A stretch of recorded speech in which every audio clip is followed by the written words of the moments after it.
نحمده ونصلي على رسوله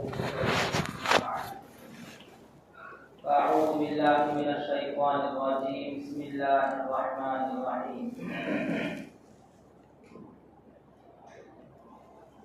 فلما قضى زيد منها وطرا زوجناكها لكي لا يكون على المؤمنين حرج في أزواج أدعيائهم إذا قضوا منهن وطرا وكان أمر الله مفعولا صدق الله مولانا العظيم. محترم بزرگوں، آج تک ہماری تراویح میں 22 پارے مکمل ہوئے. آج کی تراویح میں اس پر 2ویں پارے کی تلاوت کی گئی ہے اور آج کی تراویح میں سورہ احزاب کی تلاوت کی گئی ہے. سورہ سبا اور سورہ فاطر اور سورہ یاسین شروع کیا گیا ہے. اس میں سب سے پہلی سورت ہے سورۃ الاحزاب. احزاب حزب کی جمع ہے اور حزب کے معنی ہیں جماعت، گروہ. یہ جمع ہے احزاب، کئی جماعتیں. اصل ہوا یہ کہ آپ جانتے ہیں کہ نبی کریم صلی اللہ علیہ وسلم مکہ مکرمہ کو چھوڑ کر مدینہ منورہ کی طرف ہجرت کی، تو اس وقت سے ہجری سال شروع کیا گیا ہے اور سن 2 ہجری میں اسلام کی سب سے پہلی جنگ ہوئی ہے جس کو جنگ بدر اور غزوہ بدر کہا جاتا ہے. پھر اس کے 1 سال کے بعد سن 2 ہجری میں اسلام کی دوسری جنگ ہوئی ہے جس کو جنگ احد اور غزوہ احد کہا جاتا ہے. تو سن 2 ہجری میں غزوہ بدر پیش آیا اور سن 3 ہجری میں غزوہ احد پیش آیا. اب اس کے بعد روایتیں 2 ہیں. بعض روایات میں ہے کہ سن 4 ہجری میں غزوہ احزاب پیش آیا ہے اور بعض روایات میں ہے کہ سن 5 ہجری میں غزوہ احزاب پیش آیا ہے. غزوہ احزاب کا ایک دوسرا نام ہے غزوہ خندق. یہ جنگ کیوں پیش آئی، اس کا واقعہ کیا ہے؟ مدینہ منورہ میں یہود کے کچھ قبیلے رہتے تھے. ان میں سے ایک قبیلہ ہے قبیلہ بنو نضیر اور قبیلہ بنو وائل. ان 2 قبیلوں کے 20 آدمی مدینہ منورہ سے مکہ مکرمہ گئے اور مکے کے قریش اور کفار کو جمع کی اور ان سے کہا کہ تم محمد صلی اللہ علیہ وسلم کو اور ان کے ساتھیوں کو ختم کرو، ہم تمہاری مدد کریں گے، ہم تم کو ساتھ دیں گے. مکے کے قریش نے یہ سوچا کہ یہ لوگ کہیں ہمارے ساتھ غداری تو نہیں کرتے، اس لیے مکے کے قریش نے مدینے کی یہودیوں سے پوچھا کہ بتاؤ محمد صلی اللہ علیہ وسلم اور ان کے ساتھی ہم کو غلط کہتے ہیں، ان کا اور ہمارا دین اور ایمان کا سخت اختلاف ہے. وہ ہم کو غلط کہتے ہیں، ہم کو مشرک کہتے ہیں. تم بتاؤ کہ تمہاری ہمارے بارے میں کیا رائے ہے؟ تم ہم کو غلط سمجھتے ہو یا سچ سمجھتے ہو؟ مدینے کی یہودیوں نے جھوٹ بولا، حالانکہ وہ اہل کتاب تھے. اس کے باوجود انہوں نے کہا کہ ہم تم کو سچ سمجھتے ہیں، وہ غلط ہیں اور تم سچ ہو. تو مکے کے قریش نے کہا تب تو ٹھیک ہے، چلو مسجد حرام میں جا کر معاہدہ کرتے ہیں.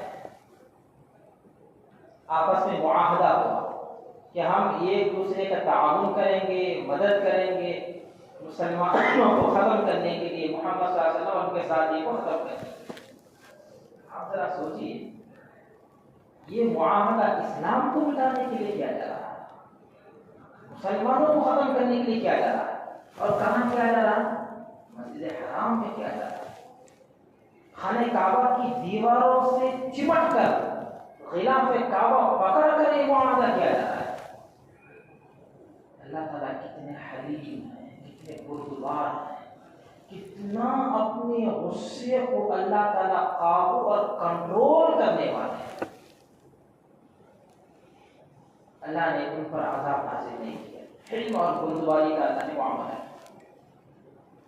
یہ 20 لوگ یہودیوں کے مکے سے واپس آئے، راستے میں ایک مقام پڑتا ہے جس کا نام ہے مر الظہران، وہاں پر انہوں نے قیام کیا، پڑاؤ ڈالا، اور وہاں سے ایک قبیلے کے پاس گئے جس کا نام ہے قبیلہ غطفان۔ یہ قبیلہ بڑا جنگجو قبیلہ تھا، جنگ میں بڑا ماہر قبیلہ تھا، بڑا مرکہ اس کو حاصل تھا۔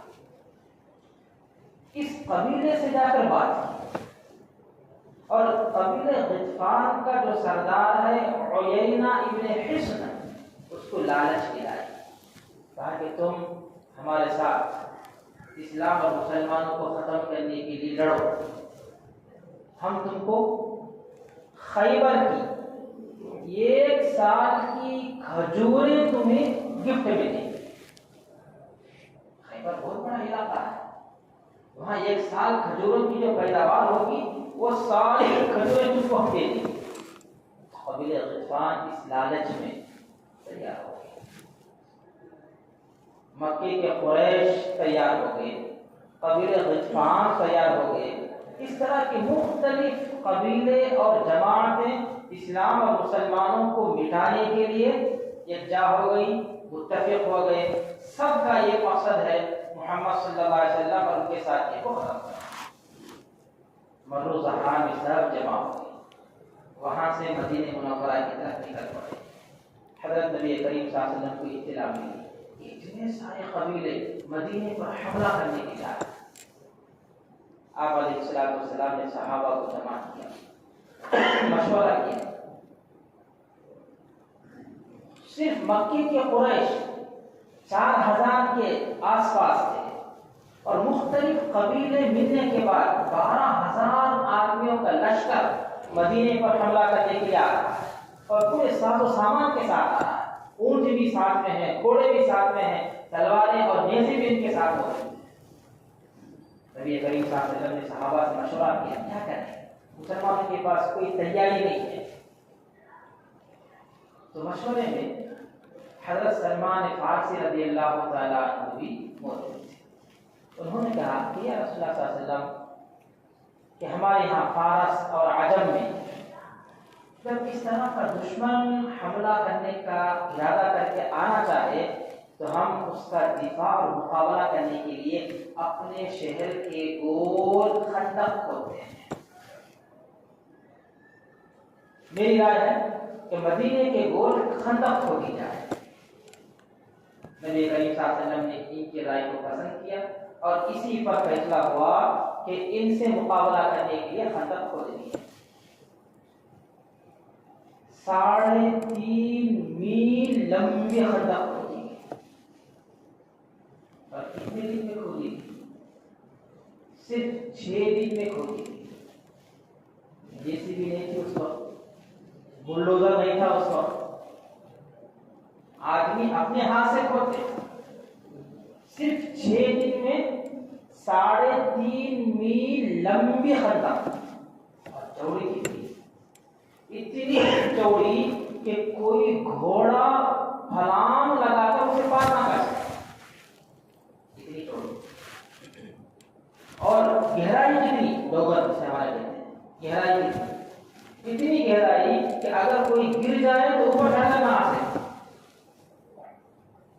اتنی بڑی خندق مدینے کے گول کھودی جا رہی ہے، اور 6 دن میں کھودی۔ حضرت نبی کریم صلی اللہ علیہ وسلم کا معجزہ دیکھیے. خندق کی کھدائی میں آپ علیہ السلام نے افراد کو تقسیم کیا. 10 آدمیوں کی ایک جماعت بنائی. اس میں کچھ مہاجر کچھ انصار، کچھ مہاجر کچھ انصار، اور ہر 10 افراد کی قافلے اور جماعت کو 40 گز آپ نے دیا کہ تم اس کی کھدائی کرو. 40 گز. حضرت سلمان فارسی رضی اللہ تعالیٰ عنہ اس فن کے ماہر سے. اب وہ کس کے ساتھ جائیں؟ مہاجر صحابہ کہتے ہیں کہ سلمان ہمارے آدمی ان کو ہمارے ساتھ ہیں.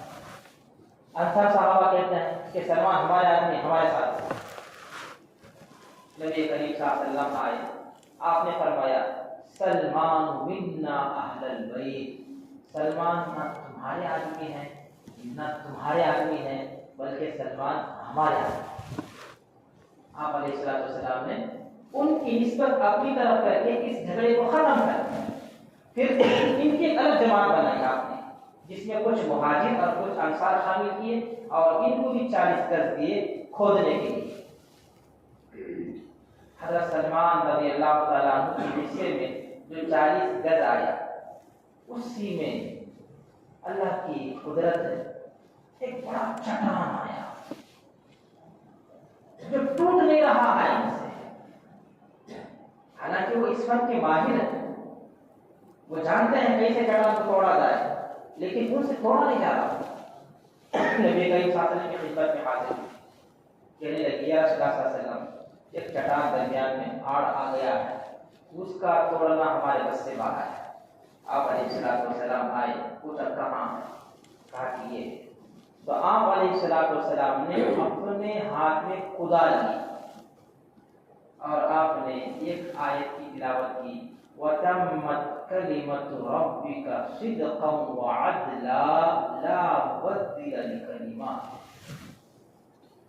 تیرے رب کی بات مکمل ہو چکی ہے اور رب کی بات سچی بھی ہے اور انصاف والی بھی ہے اور رب کی بات بدلا نہیں کرتی.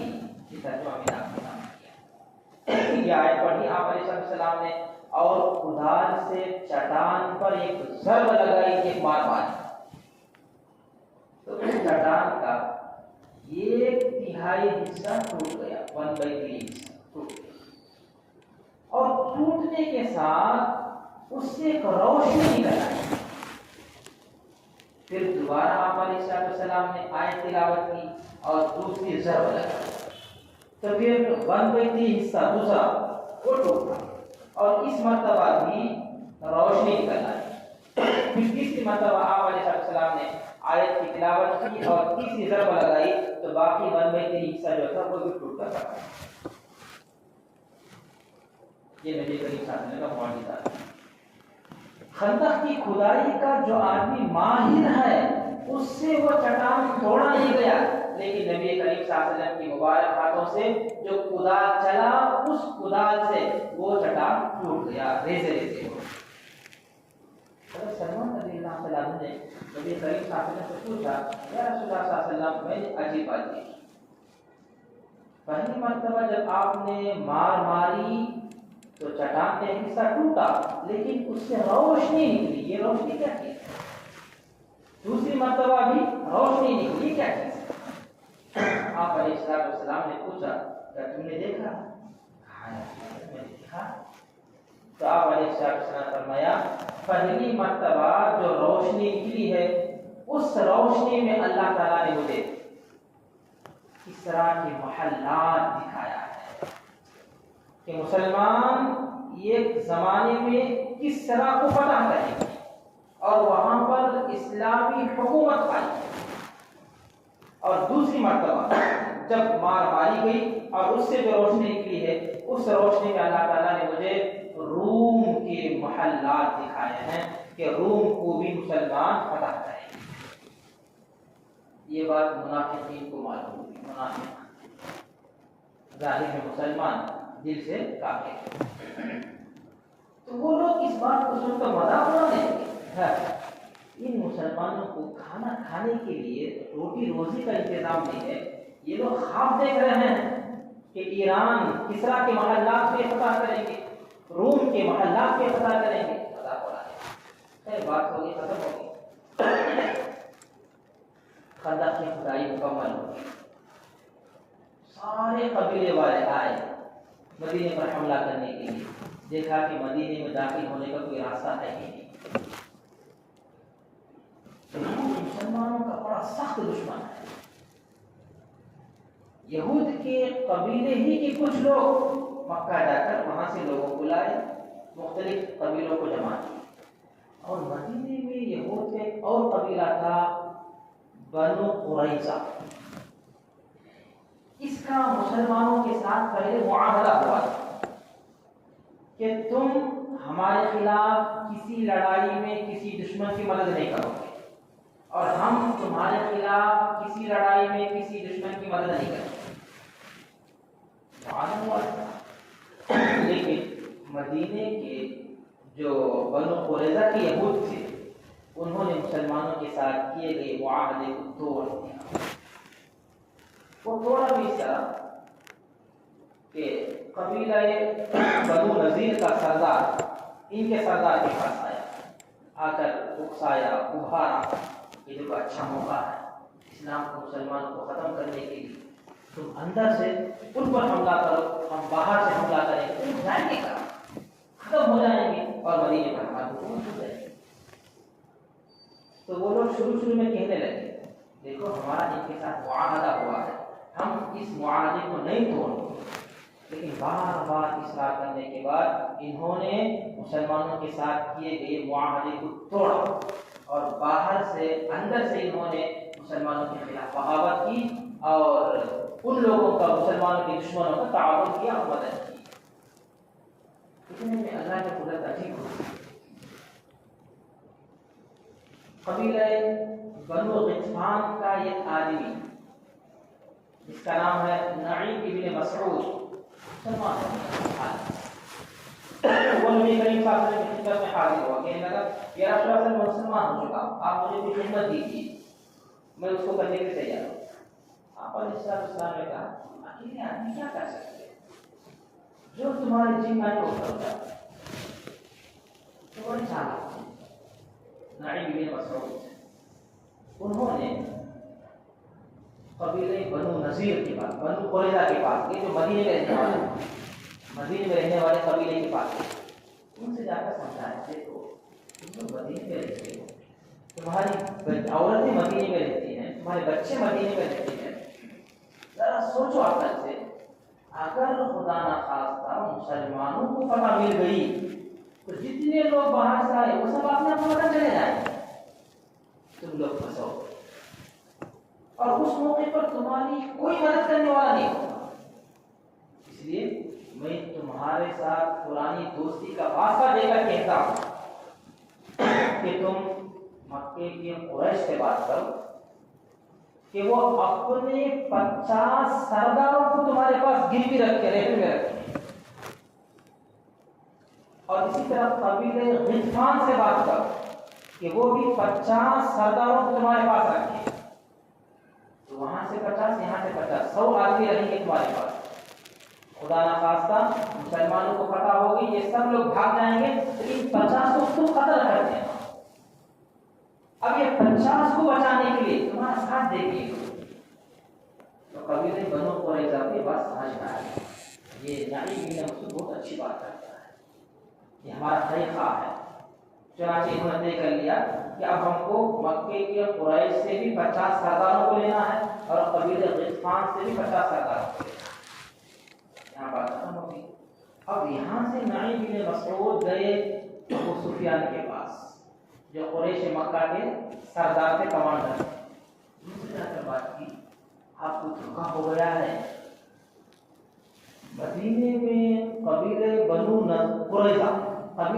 قریظہ نے مسلمانوں کے ساتھ دوستی کر لی ہے، وہ ظاہر میں تمہارے ساتھ ہیں لیکن اندر سے وہ مسلمانوں کے ساتھ ہیں، اس لیے سوچ سمجھ کر ان کے اوپر اعتماد کرنا، بھروسہ کرنا۔ وہاں سے نکل کر قبیلہ غطفان کے پاس آئے، ان سے بھی یہی بات، تو ابو سفیان نے آزمانے کے لیے کہ نعیم بن مسعود نے جو بات کہی ہے وہ اس میں سچا ہے یا جھوٹا؟ اپنے 2 آدمیوں کو بھیجا قبیلہ بنو قریظہ کے پاس، کہا کہ دیکھو ہم لوگ باہر سے آئے ہوئے ہیں، راشن ختم ہو رہا ہے، تم لوگ اندر میں رہتے ہو مدینے میں، تم راشن سے ہماری مدد کرو، اور تیر نیزے بھی ختم ہو رہے ہیں، ذرا کچھ تیر نیزے بھی ہمارے حوالے کرو۔ ایک آدمی قبیلہ غطفان کا آیا اور ایک آدمی قریش مکہ کی طرف سے 2 آدمی پہنچے۔ تو ان 2 آدمیوں کو بٹھا کر قبیلہ بنو قریظہ نے کہا اب ہم تمہاری مدد نہیں کریں گے جب تک کہ 50 آدمی قریش مکہ میں سے ہمارے حوالے نہ کریں اور قبیلہ غطفان میں سے 50 آدمی ہمارے حوالے نہ کریں۔ تو ابو سفیان کو نعیم بن مسعود کی بات پر یقین آیا، یہ سچ کہہ رہے ہیں، یہ لوگ اندر سے مسلمانوں کے ساتھ مل گئے ہیں، ظاہر میں ہمارا ساتھ دینا چاہتے ہیں۔ سخت سردی کا موسم تھا، تیز ہوائیں چل رہی تھی اور دونوں طرف سے تیر اندازی ہو رہی، اندر باہر کا آدمی اندر نہیں آ سکتا، بیچ میں خندق گڑھا، اور اندر کا آدمی باہر نہیں آ سکتا، جو کہ تیر سے کام چلتا، تیریں ختم ہو رہی ہیں، سردی کا موسم ہے اور تیز ہوائیں چل رہی ہیں۔ حضرت نبی کریم صلی اللہ علیہ وسلم نے یہ جاننے کے لیے کہ ابو سفیان کا قافلہ کس موڈ میں ہے، واپس جانے کے موڈ میں ہے یا جنگ کرنے کے موڈ میں، اور یہ مکمل 1 مہینے تک کا چلا ہے محاصرہ، جو راؤنڈ یہ لوگ وہاں رک کر مسلمانوں کو ختم کرنے کی جو پلان کر کے آئے تھے، 1 مہینے تک قیام کیے مدینے کے آس پاس۔ راشن کہاں سے رہے گا، یہ سب ختم ہو رہے ہیں اور سخت سردی کا موسم ہے۔ آپ علیہ السلام کی خواہش تھی کوئی مسلمان تیار ہو جائے جو ان کے قبیلے میں جائے، ان کے قافلے میں جائے اور ان کا راز لے کر۔ آپ علیہ السلام نے 2 رکعت نماز پڑھی، نماز سے فارغ ہو کر صحابہ سے پوچھا ہے تم میں سے کوئی آدمی جو ابو سفیان کے قافلے میں جائے اور ان کا راز لے کر آئے؟ کوئی صحابی تیار نہیں۔ پھر 2 رکعت پڑھی، پھر پوچھا، کوئی صحابی تیار نہیں۔ پھر 2 رکعت پڑھی آپ نے، پھر پوچھا، اب بھی کوئی صحابی تیار نہیں۔ اب خود نبی کریم صلی اللہ علیہ وسلم کو طے کرنا پڑے، حذیفہ کھڑے ہو جائے، حذیفہ ابن الیمان رضی اللہ تعالیٰ عنہ، آپ علیہ السلام نے حکم دیا، کون نہیں کر سکتا، وہ کھڑے ہو گئے۔ آپ علیہ السلام نے اپنا مبارک ہاتھ ان کے سر پر رکھا، ان کے سینے پر رکھا اور کہا کہ تم جاؤ۔ کہتے ہیں نبی کریم صلی اللہ علیہ وسلم نے جب اپنا ہاتھ میرے اوپر رکھا تو میری ساری سردی اور ٹھنڈا ختم ہو گئی، میں چل کر جا رہا ہوں تو مجھے ایسے محسوس ہو رہا ہے جیسے حمام ہے اور حمام میں گرم پانی ابھی ڈالا گیا ہے تو اس کی گرماہٹ جیسے محسوس ہوتی ہے ویسی گرماہٹ میرے پورے جسم میں محسوس ہو رہی ہے۔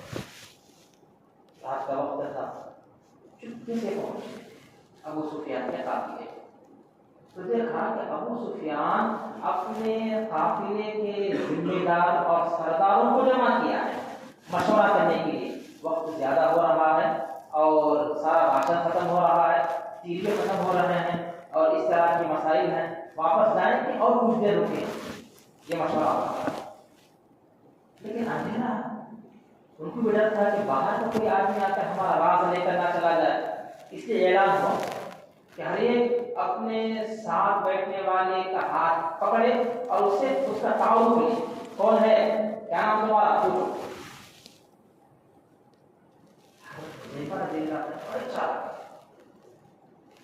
وہ گئے، جب یہ اعلان ہوا تو فوراً جس کے بازو بیٹھے اس کا ہاتھ جو پہلے پکڑ لیا، کون ہے تمہیں، کیا نام تمہارا، کون سا قبیلہ تمہارا، کب آئے؟ جب انہیں جواب دیا تو کہا ہاں اب مجھے تسلی ہوئی، تمہیں ہمارا ایڈمیشن، اسی ہمت سے ان کو پوچھنے کے بعد اس کا پتہ کیا نظام چل رہا۔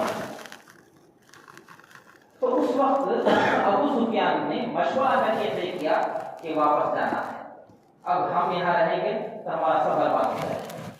تو یہ راز لے کر نبی کریم صلی اللہ علیہ وسلم کی خدمت میں حذیفہ رضی اللہ عنہ تشریف لائے۔ تو اس طرح کے سارے قبیلے والے جمع ہوئے تھے مسلمانوں کو ختم کرنے کے لیے، تو اس کو کہتے ہیں غزوہ احزاب۔ کئی جماعتیں جمع ہو گئی تھی مسلمانوں کو ختم کرنے کے لیے. وقت ہو رہا، میں ایک مسئلہ بتا کر اپنی بات ختم کر لیتا ہوں. زمانے جاہلیت میں ایک رسم تھی، ایک طریقہ تھا کہ کسی کے اولاد نہیں ہوتی تو وہ کسی سے اولاد لے کر پال لے، جس کو ہمارے یہاں گود لینا کہتے ہیں. اس بچے اور بچی کو منہ بولا بیٹا، منہ بولا بیٹی بولتے تھے. متبنہ بولتے آدمی، منہ بولا بیٹا، منہ بولا بیٹی. اس منہ بولے بیٹے اور بیٹی کے ساتھ زمانے جاہلیت میں وہی سلوک اور برتاؤ ہوتا تھا جو سلوک سگے بیٹے اور سگی بیٹی کے ساتھ ہوتا ہے.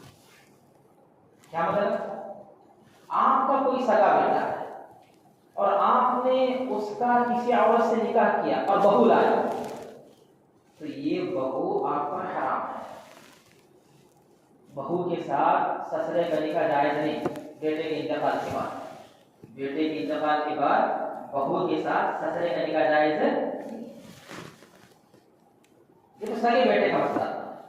لیکن اگر آپ نے کسی کو گود دے کر پال لیا، اسے بیٹا بنا لیا، وہ آپ کا بیٹا نہیں ہے، بیٹا بنا لیا، وہ بولا بیٹا، اس کا آپ نے نکاح کیا کسی عورت کے ساتھ، پھر اس بچے کا انتقال ہو گیا، تو وہ بہو آپ پر حرام ہے یا نہیں ہے؟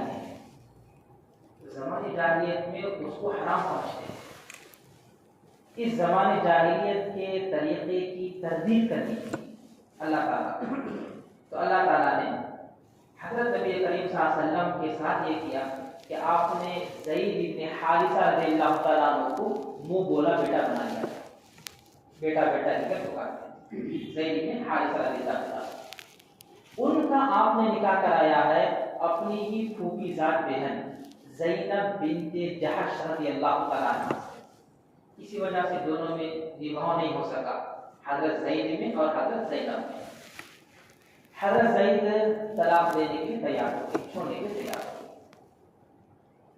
اب نبی کریم صلی اللہ علیہ وسلم زینب رضی اللہ تعالیٰ عنہ کے ساتھ نکاح کرنا چاہتے ہیں، لیکن وہی زمانے جاہلیت کا طریقہ کہ اگر نکاح کرنے کے لوگ تانا دیں گے، دیکھو سسرا بہو سے نکاح کر لیا، حالانکہ وہ بیٹا سگا بیٹا نہیں تھا، وہ بولا بیٹا. تو اللہ تعالیٰ نے کیا کیا، جب زید رضی اللہ تعالیٰ عنہ نے اپنی بیوی زینب بنت جحش کو طلاق دی تھی، عدت ختم ہو گئی، تو اللہ نے آسمانوں پر نبی کریم صلی اللہ علیہ وسلم کا نکاح زینب رضی اللہ تعالیٰ عنہ سے کرایا اور مسئلہ بتا دیا کہ منہ بولا بیٹا سگا بیٹا نہیں ہوتا، لہذا اس کی بیوی سگی بہو کے حکم میں نہیں ہوتی. بیٹے کے انتقال کے بعد اس بہو کے ساتھ نکاح جائز ہے. اسی لیے جن کی اولاد نہیں ہوتی یہ لوگ بچوں کو لے کر پالتے ہیں، کوئی مسئلہ نہیں، پال سکتے، پرورش کر سکتے، لیکن بڑے ہونے کے بعد ان کے ساتھ اجنبی والے مسائل رہیں گے. بچی کو آپ لے کر پال لیے، بچی گوشہ ہو گئی تو پردہ ہے، اور وہ بچی اور وہ بچہ آپ کے جائیداد میں حصے دار نہیں بنیں گے. آپ خود دے دیے خوشی سے گفٹ کے طور پر، وہ ہدیہ ہے، ہبہ ہے، لیکن ترکہ جسے بولتے ہیں نا وراثت، وراثت میں شریک ہے. پھر اسے وراثت کس کی ملے گی؟ اسی ماں باپ کی ملے گی جس سے پیدا ہوا ہے، پیدا ہوئی ہے، جس سے پیدا ہوئی ہے، اسی کا ان کو ترکہ ملے گا، انہی کی وراثت ان کو ملے گی. جو ماں باپ لے کر پال لیے ہیں ترکے میں اس کو کوئی حصہ نہیں. ویسے اگر گفٹ کے طور پر دے دیا اپنی زندگی میں تو الگ مسئلہ ہے، لیکن ترکہ وراثت کے طور پر کسی حصہ نہیں ملے گا. دعا کریں کہ اللہ تبارک و تعالی ہم تمام کو دین کی صحیح سمجھ نصیب فرمائے. آمین. واخر دعوانا الحمدللہ.